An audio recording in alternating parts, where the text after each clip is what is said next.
अहमदाबाद में 12 जून को air India का प्लेन क्रैश हुआ था। हादसे में 270 लोगों की जान गई थी और इस हादसे में जान गंवाने वाले गुजरात के पूर्व मुख्यमंत्री विजय रूपाणी भी थे। लेकिन अब करीब विजय रूपाणी के निधन के 3 महीने बाद उनकी अंतिम यात्रा को लेकर जो खबरें सामने आई हैं, उन्होंने हर उस इंसान को सोचने पर मजबूर कर दिया जो कभी किसी विचारधारा या संगठन के लिए काम करता है। एक ऐसा नेता जिसने पूरी उम्र भारतीय जनता पार्टी के लिए दिन रात मेहनत की, सत्ता में रहते हुए भी कभी पार्टी से अलग नहीं हुए, जिन्होंने हमेशा संगठन को अपने से ऊपर रखा, उनके साथ आखिर ऐसा सलूक क्यों हुआ?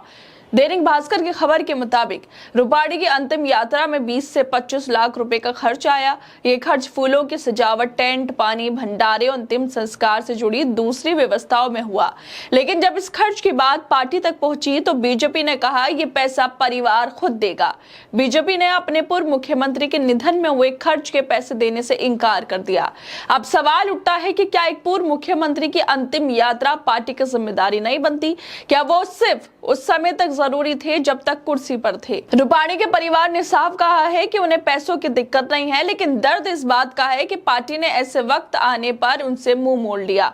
जब व्यापारी भुगतान लेने उनके घर पहुंचे, रूपाणी के घर पहुंचे और परिवार को ये पता चला कि पार्टी ने एक पैसा तक नहीं दिया तो उन्हें बहुत तकलीफ हुई। उन्होंने खुद सारा खर्च चुकता किया, लेकिन उनके दिल में ये सवाल अब भी है कि क्या ये वही पार्टी है जिसके लिए रूपाणी ने अपना पूरा जीवन लगा दिया? क्या आज की बीजेपी अपने पुराने नेताओं को सम्मान देना भूल चुकी है? क्या बीजेपी अब काम निकल गया तो भूल जाओ की नीति पर चल रही है? क्या पार्टी को अब सिर्फ वही नेता याद रहते हैं जो सत्ता में हैं, जो सोशल मीडिया पे एक्टिव हैं या जिनसे कोई फायदा हो सकता है? और जो लोग चुपचाप सालों तक पार्टी का झंडा उठाए रहे थे, जमीन पर काम करते रहे, मुश्किल दौर में भी पार्टी के साथ खड़े रहे, उनके लिए अब पार्टी के पास वक्त तक नहीं है। एक तरफ बीजेपी वाले नरेंद्र मोदी की सरकार मजबूत संगठन की बात करती है, लेकिन जब किसी नेता का आखिरी वक्त आता है तो वो पार्टी उसे अकेला छोड़ देती है। विजय रूपाणी, जिन्होंने मुख्यमंत्री रहते हुए हर मुश्किल में पार्टी का साथ दिया, उनके जाने के बाद इतना बड़ा अपमान, क्या ये सही है कि उनके अंतिम संस्कार में जो 20 से 25 लाख रुपए लगे, उस पर पार्टी ने, बीजेपी ने, नरेंद्र मोदी की सरकार ने कह दिया कि हम एक पैसा भी नहीं देंगे, सारा का सारा पैसा खुद रूपाणी के परिवार वाले देंगे? क्या ये सही था? क्या ऐसा बीजेपी वाले को करना चाहिए था? और इसी को लेकर पत्रकार अवीश तिवारी भी लिखते हैं कि ये बेशर्मी का चरम है। गुजरात के पूर्व मुख्यमंत्री विजय रूपाणी की अहमदाबाद जहाज हादसे में मौत हो गई। उनके अंतिम संस्कार में तकरीबन 25 लाख रुपए खर्च हुए, लेकिन सबसे ज्यादा चंदा बटोरने वाली पार्टी के पास जब अंतिम संस्कार का बिल गया तो जवाब आया, ये बिल हम नहीं देंगे, उनके परिवार के पास भेज दो। अब परिवार कह रहा है कि विजय रूपाणी ने अपना पूरा जीवन भाजपा समाज की सेवा को समर्पित कर दिया था। ऐसे में उनकी अंतिम यात्रा का खर्च उठाने से पार्टी का पीछे हटना परिवार के लिए बेहद दुख रहा। परिवार का कहना है कि उन्हें पैसे की कमी नहीं, लेकिन पार्टी का ये रवैया इंसानियत और सम्मान के नजरिए से ठीक नहीं माना जा सकता।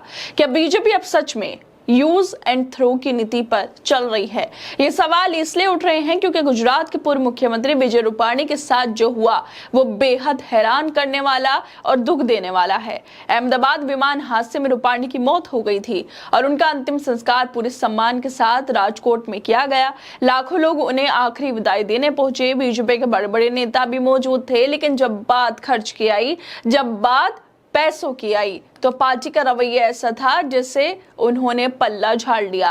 अंतिम यात्रा में जो लाखों रुपए खर्च आए, जिसमें फूल से लेकर टेंट और बाकी सारी चीजें थी, लेकिन जब ये बिल बीजेपी के पास भेजा गया तो पार्टी की तरफ से साफ जवाब मिला, ये हम नहीं देंगे, ये परिवार को भेज दो, वो बिल चुकता करेगा। आप सोचिए, ये वही बीजेपी है जो देश की सबसे बड़ी पार्टी कहलाती है, सबसे ज्यादा चंदा लेती है, करोड़ों अरबों का चुनाव प्रचार करती है, लेकिन अपनी ही एक मुख्यमंत्री की अंतिम यात्रा पर खर्च उठाने से इनकार कर देती है। जब आखिरी बार पार्टी को उनके साथ खड़ा होना चाहिए था, तब पार्टी ने मुंह मोड़ लिया।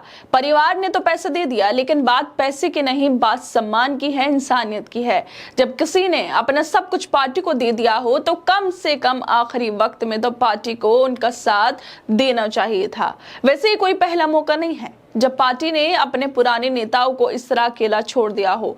इससे पहले पूर्व उपराष्ट्रपति जगदीप धनखड़ के साथ भी कुछ ऐसा ही किया गया। पहले जगदीप धनखड़ ने इस्तीफा दे दिया, फिर वो गायब हो गए। उसके बाद खबर आई कि उन्होंने राजस्थान विधानसभा में पेंशन के लिए आवेदन किया है।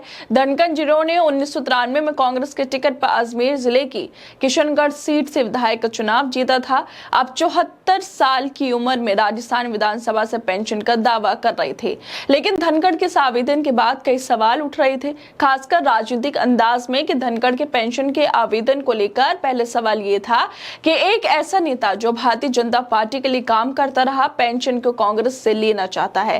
कांग्रेस के टिकट पर विधायक बनने के बाद वो बीजेपी के समर्थन से उपराष्ट्रपति बने, लेकिन अब जब पेंशन का सवाल आया तो वो कांग्रेस के विधायक के तौर पर पेंशन मांग रहे थे। और अब विजय रूपाणी का मामला भी सामने आ गया, जिनके अंतिम संस्कार के खर्च को भी बीजेपी वालों ने उनके परिवार पर डाल दिया और अपना पल्ला झाड़ दिया। जैसे ही जगदीप धनखड़ के साथ भी हुआ कि रहे बीजेपी के साथ, लेकिन पेंशन चाहिए उनको कांग्रेस से। और अब दूसरी तरफ विजय रूपाणी जो गुजरात के पूर्व मुख्यमंत्री रहे, बीजेपी के साथ ही रहे, लेकिन जब उनका अंतिम संस्कार हो जाता है, पैसे का खर्च होता है, तो बीजेपी वाले कह देते हैं कि पैसा हम नहीं देंगे, कि पैसा तो उनके परिवार वालों को ही देना पड़ेगा।